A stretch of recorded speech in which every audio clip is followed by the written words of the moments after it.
Ang labing hanas nga tibugsay. Ang labing maayong pintor sa tangka, mao ang mga munghi sa Tibet. Ang labing batid nga motukar sa musika ni Bach, taga Austria, ug ang labing hanas nga tibugsay, mao si Tem, nga taga Isla.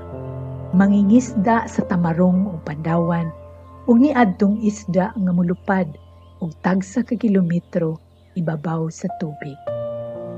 Gihulan lang niya ang hangin ug gihatod siya niini ngadto sa mga bungbong sa gansang.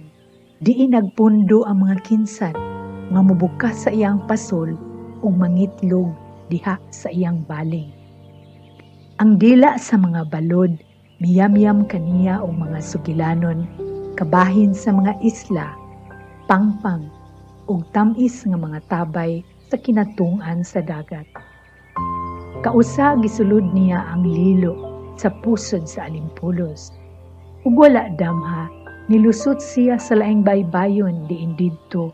Nagsawm ang tanang klase sa iho, tanang klase sa balyena, kadtong gipangduslak sa laod sa mga hapon, ug abi natong nahanaw na.